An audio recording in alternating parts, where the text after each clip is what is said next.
Hello student, आज हम लोग पढ़ेंगे क्लास 6 के थर्ड चैप्टर जिसका नाम है तंतु से वस्त्र तक। तो चलिए मैं स्टार्ट करता हूँ इस चैप्टर को। और इसमें जो मेन पॉइंट होंगे मैं जो आपके लिए आवश्यक होंगे उसको मैं घेरा लगा दिया करूँगा। तो चलिए शुरू करते हैं। पहेली और बोझों ने अपने स्कूल में आयोजित की गई विज्ञान प्रश्नोत्तरी प्रतियोगिता में प्रथम पुरस्कार जीता। वे दोनों अत्यधिक उत्तेजित थे और उन्होंने प्राप्त हुई पुरस्कार राशि से अपने माता पिता के लिए वस्त्र खरीदने का निश्चय किया।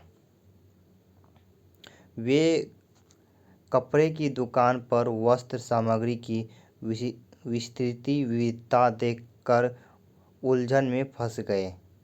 दुकानदार ने उन्हें यह समझाया कि कुछ कपड़े अथवा वस्त्र सूती है तो कुछ संश्लिष्ट है। उसके पास ऊनी मफलर तथा शाल भी थे। दुकान में बहुत सी रेशमी साड़ियाँ भी थीं। पहेली तथा बोझो अत्यधिक उत्तेजित दिखाई दे रहे थे। उन्होंने इन विभिन्न कपड़ों को स्पर्श किया और उनके बारे में जानकारी प्राप्त की। अंत में उन्होंने एक ऊनी मफलर तथा एक सूती साड़ी खरीदी।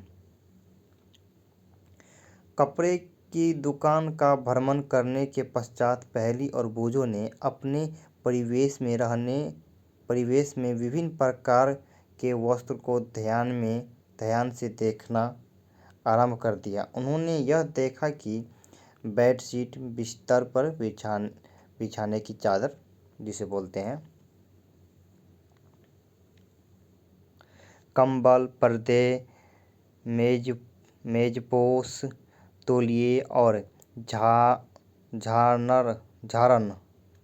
जिसे डस्टर बोलते हैं, जो साफ़ करते कचरा सब साफ़ करते हैं, या जो घर में कुछ लग जाते हैं ना, जो मतलब जिसको बोलते हैं जाली सब लग जाता है उसको साफ़ करने के लिए, झारन आदि, ये सभी भी भिन्न भिन्न प्रकार के कपड़ों से बने हैं। यहाँ तक कि उनके अपने बस्ते तथा बोरे भी किसी प्रकार के वस्त्र से बने हैं। उन्होंने इन सभी वस्त्रों की पहचान सूती, ऊनी, रेशमी अथवा संश्लिष्ट के रूप में की। क्या आप भी इन वस्त्रों में से कुछ की पहचान कर सकते हैं? अब चलिए वस्त्र में विविधता देखते हैं। क्रियाकलाप फर्स्ट। निकट के किसी दर्जी की दुकान का भ्रमण कीजिए। सिलाई के बाद बचे कपड़े की ततरन एकत्र कीजिए। कपड़े की प्रत्येक ततरन को स्पर्श करके उसके स्पर्श का अनुभव कीजिए। दर्जी की सहायता से उसे पूछकर कुछ कपड़ों पर सूती, रेशमी, ऊनी, संश्लिष्ट के लेबल लगाने का प्रयास कीजिए। क्या आप यह जानना चाहते हैं कि ये विभिन्न कपड़े किस प्रकार बनते हैं? जब आप किसी कपड़े का अवलोकन करते हैं तो वह एक सतह टुकड़ा प्रतीत होता है। अब इसे ध्यान से देखिए, आपने क्या देखा? चलिए अब क्रियाकलाप दूसरा सेकंड देखते हैं। सूती कपड़े का वही टुकड़ा चुनिए जिस पर आपने क्रियाकलाप फर्स्ट में लेबल लगाया था। इसके एक सिरे पर कोई ढीला धागा या तागा ढूंढने का प्रयास कीजिए और इसे बाहर खींचिए। यदि कोई ढीला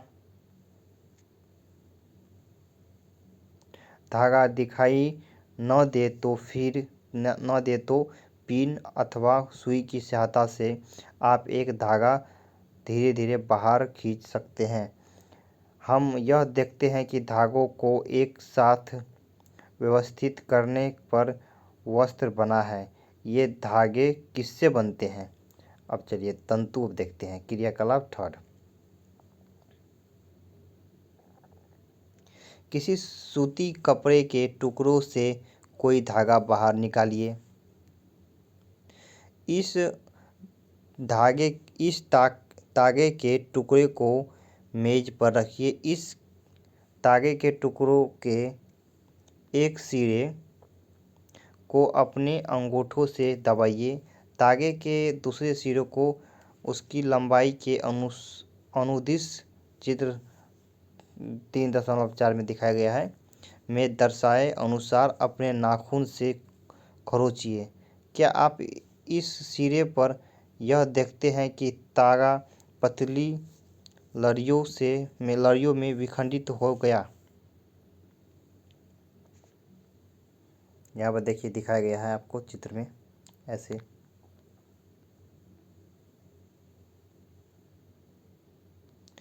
सुई में तागे को पिरोने मतलब इस पिरोने का मतलब होता है डालने का प्रयास करते समय भी आपने ऐसा ही परीक्षण किया होगा। कई बार तागे का यह सिरा कुछ पतली लड़ियों में पृथक हो जाता है। ऐसा होने पर तागे को सुई के नाके से गुजारना कठिन हो जाता है। आप लोग बचपन में या अभी भी है तो आप लोग बच्चे ही है या आप कॉम्पिटिटिव तैयारी कर रहे तो अलग बात है। आपने देखे होंगे कि कब जब सुई में धागा डालते हैं ना तो उस पर ना या तो पानी लगा दिया जाता है, उसके बाद डालना उसको आसान रहता है जिससे कि वो चिपक जाए। अब आगे पढ़ते हैं। तागे की ये दिखाई देने वाली पतली लड़ियाँ भी और अधिक पतली लड़ियाँ से मिलकर बनी होती है जिन्हें तंतु कहते हैं। तंतु किसे कहते हैं आप बोलेंगे तंतु किसे कहते हैं। तो आपके जो तागे होते हैं ना, जो आप कोई पतला तागे होता है उस पतला तागे भी न कई पतले तागे से मिल के बने होते हैं, और जो पतले तागे से मिल के बने होते हैं जो एक तागे, उसी तागे को तंतु कहते हैं। अब मान लीजिए आपके पास कोई एक तागे है, अब उसको भी आप खरोचिएगा तो उसमें से भी पतला पतला निकलेगा तो उसे ही तंतु कहते हैं। वस्त्र तागों से मिलकर बनते हैं तथा तागे भी आगे तंतु से मिलकर बने होते हैं। ये तंतु कहाँ से आते हैं।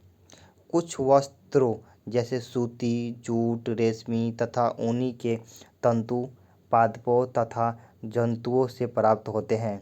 अब यहाँ देखिए क्या कर रहे हैं, ये आपके लिए इम्पोर्टेंट पॉइंट है।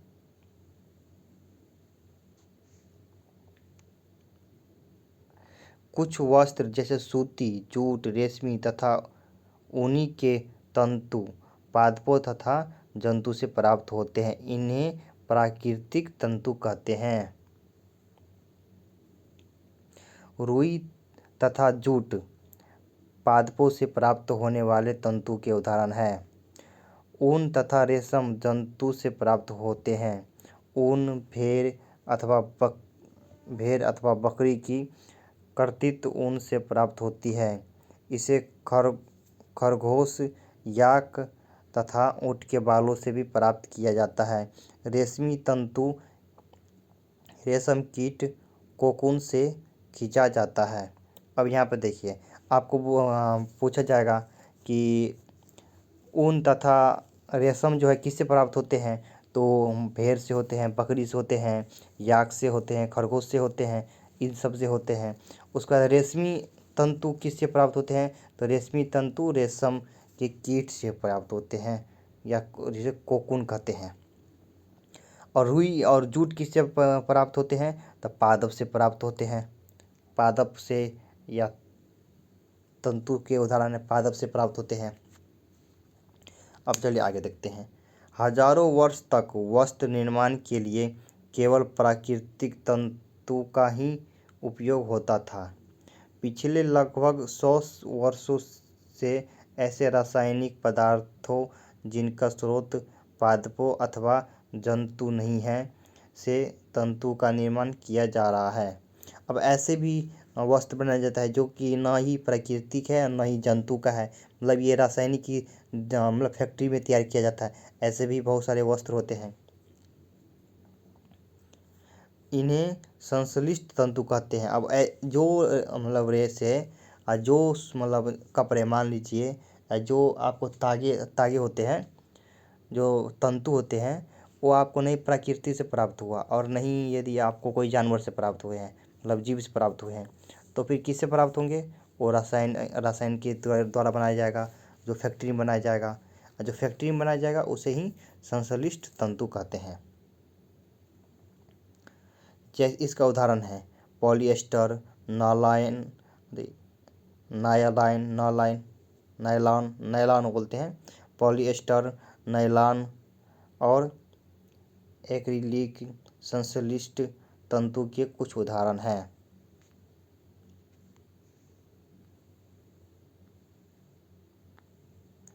यहाँ पर कौन कौन? पॉलिएस्टर, नायलॉन हो गया। अब चलिए आगे देखते हैं। अब कुछ पादप तंतु।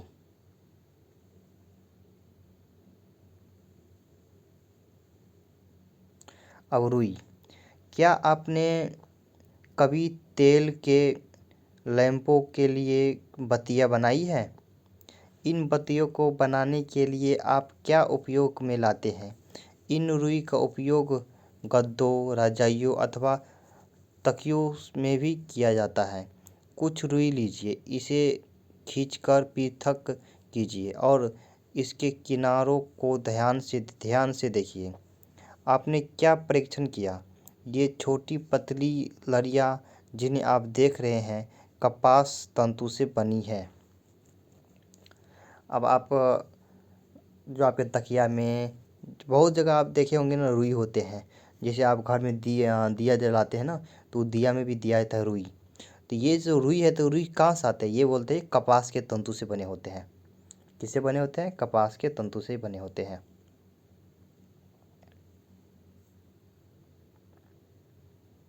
कपास के तंतु से बने होते हैं।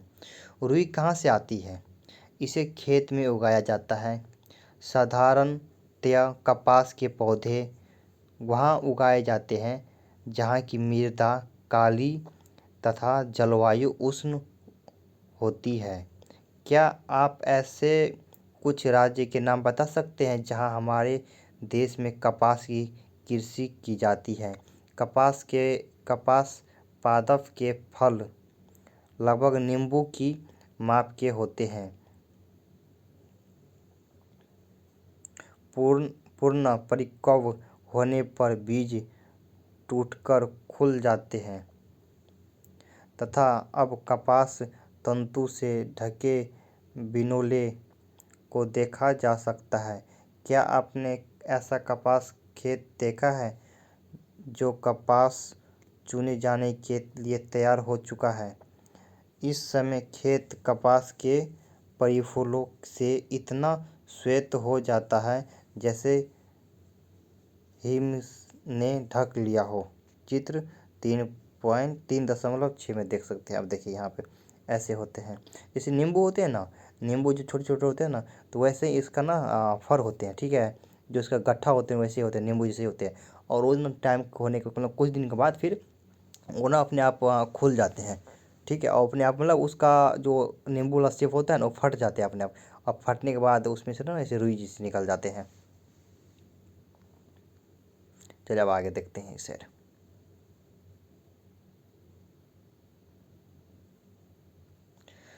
साधारणतया इन कपास बालों से कपास को हस्तचयन द्वारा प्राप्त किया जाता है। इसके पश्चात कपास से बीजों को कंकतन द्वारा पृथक किया जाता है। इस प्रक्रिया को कपास ओठना कहते हैं। पारंपरिक ढंग से कपास हाथों से ओठी जाती थी। आजकल कपास ओठने के लिए मशीनों का उपयोग किया जाता है। अब कपास में ना भी जो नींबू जैसे फर होते हैं, उसमें जो रुई निकाला जाता है उसमें भी बीज होते हैं। अब वो बीज को निकालने के पहले हाथ से निकालते थे, अब मशीन से भी निकाले जाते हैं वो बीज। और वो बीज से जो पृथक किया जाता है ना, उसी को कपास का कोठना कहते हैं, अरे ओठना कहते हैं। कपास ओठना क्या कहते हैं? वो जो बीज हटाया जाता है रूसी, उसी को बोलते हैं। अब जूट देखते हैं। जूट या पटसन। पटसन तंतु को पटसन पादप के तने से प्राप्त किया जाता है। भारत में इसकी खेती वर्षा ऋतु में की जाती है। भारत में पटसन को प्रमुख रूप से पश्चिम बंगाल, बिहार तथा असम में उगाया जाता है। सामान्यतः पटसन पादप को पुष्प अवस्था में काटते हैं। फसल कटाई के पश्चात पादपों के तनों को कुछ दिनों तक जल में डुबा कर रखते हैं। ऐसा करने पर तने गल जाते हैं और उन्हें पटसन तंतु से हाथों द्वारा पृथक कर दिया जाता है। वस्त्र बनाने से पहले इन सभी तंतुओं को तागों में परिवर्तित कर लिया जाता है। ऐसा कैसे किया जाता है? अब देखिए पटसन क्या होता है। आप अपने मतलब कहीं आसपास यदि घूम रहे होंगे या कहीं मार्केट में होंगे तो कभी किसी से सुने भी होंगे। ये ना पटसन क्या होते हैं ना, खेत में जो होते हैं ना, इसको मतलब मान लीजिए को पटसन से कैसे अलग किया जाएगा उसको, तो उसके लिए ना एक लंबे प्रोसेस से गुजरना पड़ता है। उसको ना पानी में डुबो कर रखा जाता है, अप्रॉक्स 1 वीक रखा जाता है उसको पानी में डुबो के, जिससे कि ना उसका ये जो उसका तना होता है ना वो गल के उसके बाद हाथ से आपको आसानी से निकाल सकते हैं। अब चलिए आगे देखते हैं।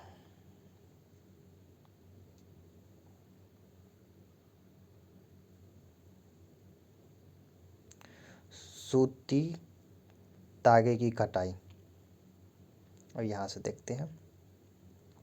आप स्वयं सूती तागा बनाने का प्रयास कर सकते हैं। क्रियाकलाप 4 में देख सकते हैं। एक हाथ में एक रुई पकड़िए, दूसरे हाथ के अंगूठे तथा तर्जनी के बीच कुछ रुई की चुटकी भरिए और इसे धीरे धीरे रुई से बाहर की ओर खींचिए तथा रेशों को लगातार ऐंठते भी रहिए। क्या आप तागा बना सके? रेशों से तागा बनाने की प्रक्रिया को कटाई कहते हैं। और आपको पूछेगा कटाई किसे कहते हैं, तो रेशों से तागा बनाने की प्रक्रिया को कटाई कहते हैं।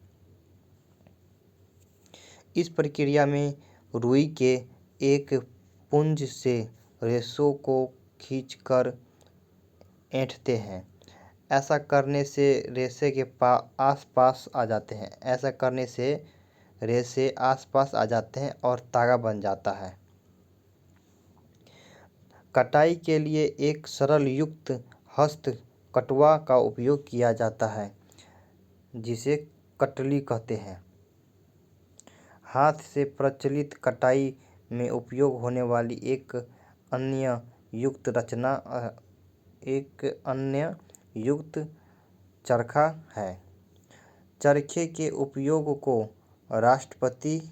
राष्ट्रपिता महात्मा गांधी ने स्वतंत्रता आंदोलन के एक पक्ष के रूप में लोकप्रियता प्रदान की थी।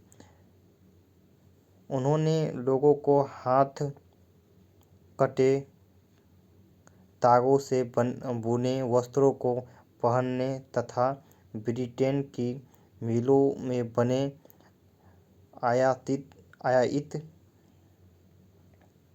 कपड़ों का बहिष्कार करने के लिए प्रोत्साहित किया था।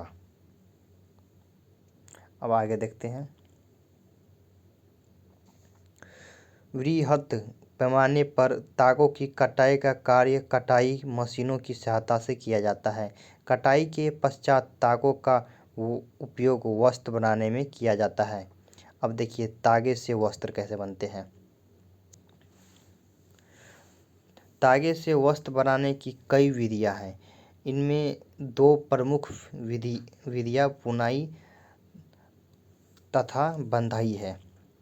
बुनाई क्रियाकलाप 2 में देखते हैं।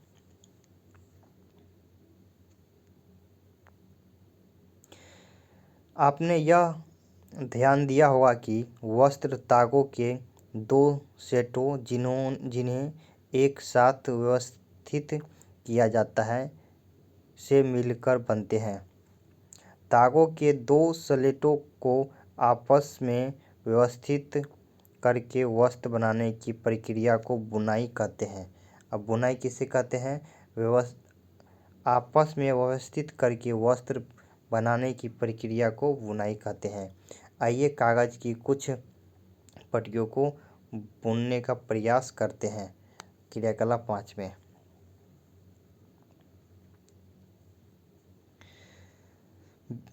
भिन्न रंगों की 2 कागज की शीट लीजिए। दोनों में से 30 सेंटीमीटर लंबाई तथा 30 सेंटीमीटर चौड़ाई की वर्गाकार शीट काटिए। अब इन दोनों शीटों को आधा मोड़िए। एक शीट पर देखिए अनुसार रेखाएं खींचिए तथा दूसरी शीट 3.12 में दिखाए अनुसार रेखाएं खींचिए। दोनों शीटों को खींची गई रेखाओं के अनुसार काटिए और फिर शीटों के मोड़ों को खोलकर इन्हें फैला लीजिए। एक शीट की पट्टी को एक एक करके दूसरी शीट के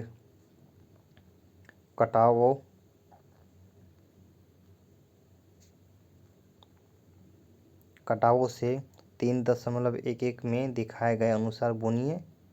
फिर चित्र 3.12 में पट्टियों के बुनने के पश्चात का पैटर्न दिखाया गया है। अब यहाँ पर देखिए वो पेज को काट के ऐसे बुना गया है, उसके बाद ऐसे दिखाया गया है। इस ढंग से तागों के 2 स्लेटों को बुनकर वस्त्र बुने जाते हैं। तागे वास्तव में कागज की पट्टी की तुलना में बहुत पतले होते हैं। वस्त्र की बुनाई करघों पर ही की जाती है। करघों या तो हस्त प्रचालित होते हैं अथवा विद्युत प्रचालित होते हैं। या तो हाथ से चला सकते हैं या तो मशीन से चला सकते हैं। अब इससे आगे देखते हैं। बधाई एक विशेष प्रकार की बुनाई। क्या कभी आपने यह ध्यान से देखा है कि स्वेटर किस प्रकार बुने जाते हैं? बंधाई में किसी एकल तागे का उपयोग वस्त्र के एक टुकड़े को बनाने में किया जाता है। क्या आपने कभी किसी फटे हुए मोजे के किसी तागे को खींचकर देखा है? जब आप ऐसा करते हैं तब आप क्या होता है, एकल धागा लगातार खींचता चला आता है तथा वस्त्र उधरता जाता है। मोजे और बहुत सी अन्य पहनने की वस्तुएं बंधाई द्वारा बने वस्त्रों से बनाई जाती है। बंधाई हाथों से तथा मशीन द्वारा की जाती है। बुनाई तथा बंधाई का उपयोग विभिन्न प्रकार के वस्त्रों के निर्माण में किया जाता है। इन वस्त्रों का उपयोग पहनने की विविध वस्तुओं को बनाने में होता है। अब पहेली क्या कर रही है? पहेली यह जानना चाहती है कि क्या आपने नारियल के बाहरी खोल के तंतु से बने किसी वस्त्र को देखा है? इन तंतु का सामान्यतः किन कार्यों में उपयोग होता है? जैसे आप एक रस्सी देखे होंगे, रस्सी बनाए होते हैं जो नारियल के बाहरी भाग से बनाए जाते हैं, बाहरी खोल से बनाए जाते हैं। अब यहाँ देखते हैं वस्त्र सामग्री का इतिहास। क्या आपने कभी यह जानने का प्रयास किया है कि प्राचीन काल में लोग पहनने के लिए किस सामग्री का उपयोग करते थे? लोग पहनने के लिए किस सामग्री का उपयोग करते थे? वस्त्रों के विषय में आदि प्रमाणों से ऐसा प्रतीत होता है कि प्रारंभ में लोग वृक्षों की छाल, बड़ी बड़ी पत्तियों अथवा जंतुओं की चमड़ और समूर से अपने शरीर को ढकते थे। अब इसमें बोल रहा है कि स्टार्टिंग में जो आदमी थे ना, वो किसी पेड़ के पत्ते से या पेड़ के पत्ते पहन लिया करते थे, या किसी लकड़ी के जो है ना पेड़ होते हैं ना, उसके छाल होते हैं ना, उसको पहन लिया करते थे, या किसी जानवर के छाल को पहन लिया करते थे। अब आगे पढ़ते हैं। कृषि समुदाय में बसना आरंभ करने के पश्चात लोगों ने पतली पतली टहनियों तथा घास को बुनकर चटाई तथा डालियाँ बनाना सीखा। लताओं, जंतुओं की ऊन अथवा बालों को आपस में ऐंठ देख कर लंबी लकड़ियाँ बनाई। इनको बुनकर वस्त्र तैयार किए। आध भारतवासी रुई से बने वस्त्र पहनते थे, जो गंगा नदी के निकटवर्ती क्षेत्र में उगाई जाती थी। फ्लेक्स भी एक पादप है जिससे प्राकृतिक तंतु प्राप्त होता है। आर्द्र मिस्र में वस्त्रों को बनाने के लिए रुई तथा फ्लेक्स की कृषि नील नदी के निकटवर्ती क्षेत्र में की जाती थी। उन दिनों में लोगों को सिलाई करना नहीं आता था। उस समय लोग अपने शरीर के विभिन्न भागों को वस्त्रों के आच्छादित कर लेते थे। वे शरीर को आच्छादित करने के लिए कई विभिन्न ढंगों का उपयोग करते थे। सिलाई की सुई के आविष्कार के साथ लोगों ने वस्त्रों की सिलाई करके पहनने के कपड़े तैयार किए। इस आविष्कार के पश्चात सिले कपड़ों में बहुत सी भिन्नताएं आ गई। परंतु क्या यह आश्चर्यजनक बात नहीं है कि आज की भी साड़ियों, धोतियों, लुंगियों अथवा पगड़ियों का बिना सिले वस्त्र के रूप में उपयोग किया जाता है। जिस प्रकार समस्त देश में खाए जाने वाले भोजन में अत्यधिक विविधता देखने को मिलती है, ठीक उसी प्रकार वस्त्रों एवं पहनने की वस्तुओं में भी अत्यधिक विविधता पाई जाती है। ये चैप्टर खत्म हुआ आपका। अब प्रमुख शब्द देख लेते हैं। रुई, वस्त्र, तंतु, बधाई, कटाई, बुनाई और तागा। इसमें कुछ आवश्यक शब्द हैं। अब यहाँ सारांश देख लेते हैं। वस्त्र सामग्री अथवा वस्त्रों में विविधता होती है, जैसे सूती, रेशमी, ऊनी और पॉलिएस्टर। वस्त्र तागों से बनते हैं जिन्हें तंतु से बनाया जाता है।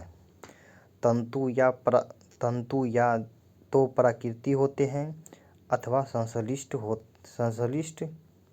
रेशम, ऊन और जूट कुछ प्राकृतिक तंतु हैं, जबकि नायलॉन और पॉलिएस्टर कुछ संश्लिष्ट तंतु के उदाहरण हैं। रुई और जूट जैसे तंतु पादप से प्राप्त किए जाते हैं। तंतुओं से तागा बनाने की प्रक्रिया को कटाई कहते हैं। तागों की बुनाई और बंधाई से वस्त्र बनता है। इस चैप्टर में ये कंप्लीट हुआ आपका, और मैं ये क्वेश्चन आंसर दूसरे प्लेलिस्ट में दे दूंगा वीडियो बना के, जिसे आप देख सकते हैं।